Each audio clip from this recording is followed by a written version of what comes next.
Angola diz basta! Angola vai vencer! Vencer! Por que os partidos políticos em Angola não conseguem ganhar as eleições até hoje? A verdade é que poucos têm coragem de dizer. Angola, terra abençoada, rica em fé, em diamantes, em petróleo e em sonhos. Um país que viu nascer heróis e sepultar esperanças. Décadas se passam, promessas são feitas, líderes mudam, mas o trono permanece intocável. Mas também uma terra marcada por ciclos de poder que parecem não terminar. Desde a independência até hoje, o povo angolano pergunta: por que, afinal, os partidos políticos em Angola não conseguem vencer as eleições até hoje?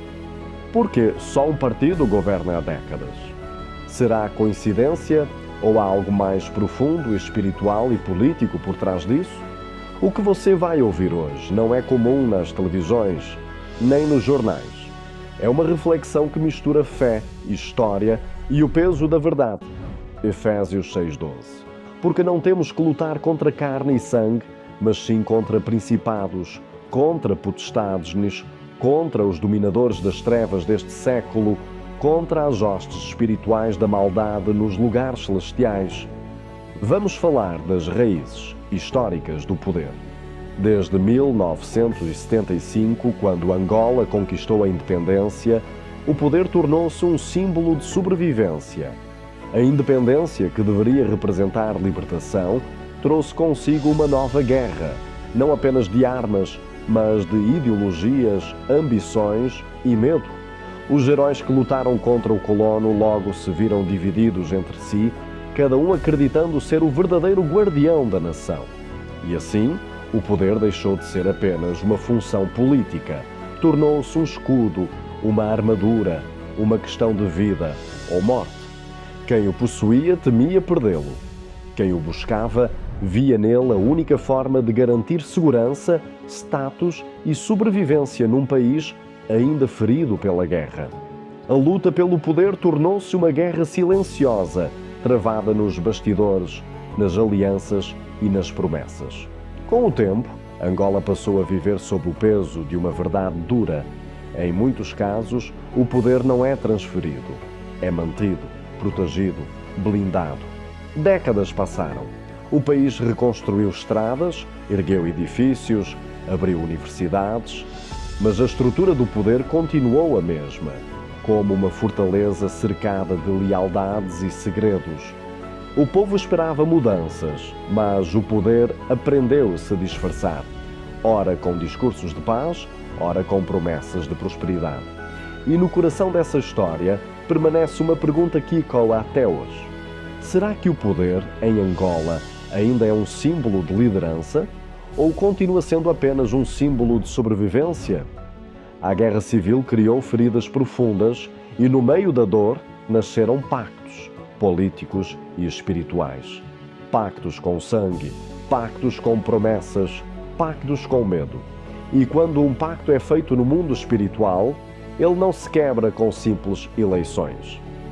Quando Angola conquistou a independência, o sonho era de liberdade. Mas o que veio depois foi uma luta por poder, uma guerra de interesses, uma batalha entre irmãos. Muitos partidos nasceram, poucos resistiram. E o povo, cansado de promessas, começou a acreditar que nada muda. A história mostra que o poder em Angola foi desenhado para permanecer concentrado. Desde o início, quem controlava o exército e o dinheiro controlava também a narrativa.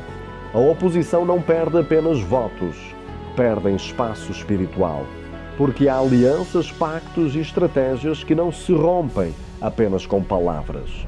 Provérbios 29:2.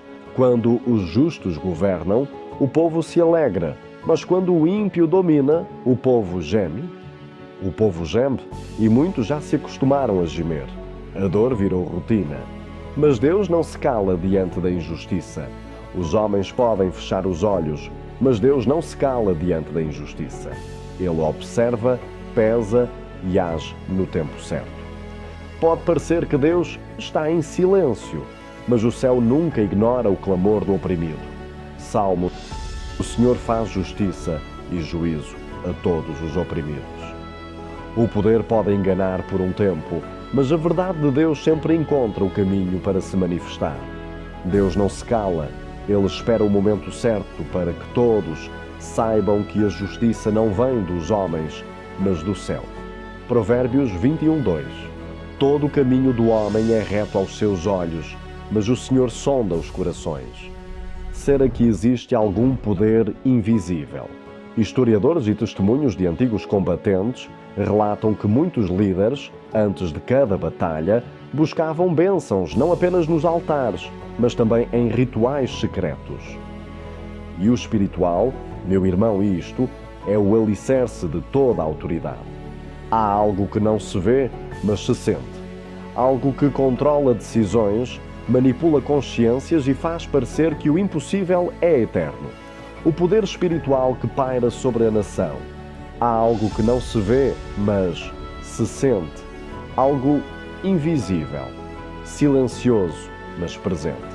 Um poder que habita nos bastidores da história, que influencia mente, corações e decisões. É o poder espiritual que paira sobre a nação. Não é visto nas urnas, nem contado nos votos. Não se encontra nos palácios nem nas assembleias. Ele vive onde poucos têm coragem de olhar. No campo espiritual, onde a batalha pelo destino de Angola é travada, dia e noite. As pessoas olham para a política, mas esquecem que há um mundo invisível que comanda o visível. Efésios 6:12. Porque não temos que lutar contra carne e sangue, mas contra principados e potestades, contra os dominadores das trevas deste mundo, contra as hostes espirituais da maldade nas regiões celestiais. É ali, nesse espaço invisível, que se decidem os rumos da nação. Muitos acham que o poder pertence aos homens, mas a verdade é que muitos homens são apenas instrumentos de algo maior, de forças que operam acima da lógica e da razão. Existem tronos que se sustentam não pela sabedoria, mas por alianças ocultas, por pactos antigos que amarram a consciência coletiva. E enquanto o povo não desperta espiritualmente, essas correntes continuam invisíveis, mas ativas. Sim. Mas o príncipe do reino da Pérsia me resistiu por 21 dias. E eis que Miguel, um dos primeiros príncipes, veio para ajudar-me. Assim como havia um príncipe espiritual sobre a Pérsia, há espíritos territoriais que influenciam governos, líderes e nações. Eles não aparecem nos jornais, mas estão por trás das decisões, das manipulações e até das ilusões. Por isso, o problema de Angola não é apenas político, é espiritual. Porque onde há trevas espirituais, a luz da justiça demora a brilhar. Quando o coração de um líder se afasta de Deus, ele se torna um trono para o orgulho, a ganância e a corrupção. Quando um povo perde o temor do Senhor, ele entrega sua liberdade a quem não o merece. Oseias 4:6. O meu povo foi destruído porque lhe faltou o conhecimento. O conhecimento de Deus é a arma que rompe o domínio das trevas. Angola não precisa apenas de novas leis ou novos partidos. Precisa de um novo despertar espiritual. O verdadeiro poder não está nas mãos dos homens, está nas mãos de Deus. E quando Ele decide agir, nenhuma estrutura política consegue resistir. Isaías 45, versículos 12 e 13. Eu irei adiante de ti, endireitarei os caminhos tortuosos, quebrarei as portas de bronze e despedaçarei os ferrolhos de ferro. E te darei os tesouros escondidos e as riquezas encobertas. O invisível que hoje aprisiona pode se tornar o milagre que amanhã liberta. Por isso, esta não é apenas uma luta política, é uma guerra espiritual. E enquanto a nação não reconhecer que há algo além dos discursos e das promessas, o ciclo continuará. Mas o dia em que Angola se ajoelhar diante de Deus, será o dia em que os tronos humanos começarão a se abalar. 2 Crônicas 7:14. Se o meu povo, que se chama pelo meu nome, se humilhar e orar e buscar a minha face e se converter dos seus maus caminhos, então eu ouvirei dos céus e perdoarei os seus pecados e sararei a sua terra. porque o poder espiritual que hoje domina um dia se curvará diante do nome que está acima de todo o nome, Jesus Cristo. E nesse dia, o impossível deixará de parecer eterno e Angola verá a luz da verdadeira libertação. Será que a mudança que Angola precisa é política ou a espiritual? Será que o problema está nos partidos ou no coração dos homens? Salmos: se o Senhor não edificar a casa, em vão trabalham os que a edificam. Angola tem fé. O povo ora, jejua, canta e espera. Mas a fé sem transformação espiritual é como uma semente sem terra. A política virou espetáculo e muitos esqueceram o propósito. Ainda há tempo de mudar, ainda há tempo de acordar como nação. A cura de Angola não virá apenas por meio de discursos, virá quando os líderes temerem a Deus e o povo deixar de vender o voto por migalhas. Não há nação forte com cidadãos fracos, não há justiça onde o medo manda calar, mas há uma nova Angola surgindo. Uma geração que já não tem medo. Jovens que compreendem que fé e justiça caminham juntas. Homens e mulheres que decidem não vender o voto, nem calar a voz. Chegou o tempo de abrir os olhos, de questionar, mas também de orar, de exigir mudança, mas também de ser mudança.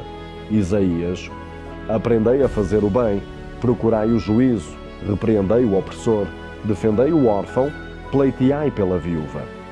Você não é apenas espectador da história, você é parte dela. O futuro de Angola depende da tua consciência, da tua fé e da tua coragem. Que os partidos aprendam que o poder não é trono, é responsabilidade. E que o povo aprenda que a liberdade não se pede, se conquista. Dizia Dalai Lama: o ser humano vive como se nunca fosse morrer e morre como se nunca tivesse vivido assim. São os líderes angolanos. Angola só será livre quando o coração de cada angolano for liberto do medo, da corrupção e da indiferença. Salmos 33, 12. Bem-aventurada é a nação cujo Deus é o Senhor. Que esta mensagem desperte consciências, que as palavras encontrem corações e que Angola se levante como uma terra de justiça e fé. Porque Deus ainda tem planos para esta nação, mas Ele espera que o seu povo acorde. Eliezer inspira, a voz que fala ao coração da nação. Se esta mensagem despertou a tua consciência e coração, comenta: Angola vai despertar. E partilha este vídeo com 3 pessoas. Juntos podemos abrir os olhos de uma nação. A tua partilha pode ser a luz que Angola precisa hoje. Subscreve no canal Eliezer Inspira e caminha conosco nesta jornada de fé e sabedoria. O chefe de Estado falhou. Segunda consideração: se todos estivermos atentos, o presidente também confessou que neste momento o regime não tem ainda programa para os próximos anos. Explicou que vamos agora começar a elaborar o programa para o quinquênio 2023 final. Não existe ideia absolutamente nenhuma. Portanto, falta visão, falta ambição para Angola, falta propósito. Terceira e última consideração. Do ponto de vista psicomoral, nós acabamos de viver um momento eleitoral traumático, difícil. O país precisa de norte e o chefe de Estado precisava de galvanizar os cidadãos, transmitir esperança, transmitir fé, para que todos convergíssemos sinergias para determinados objetivos.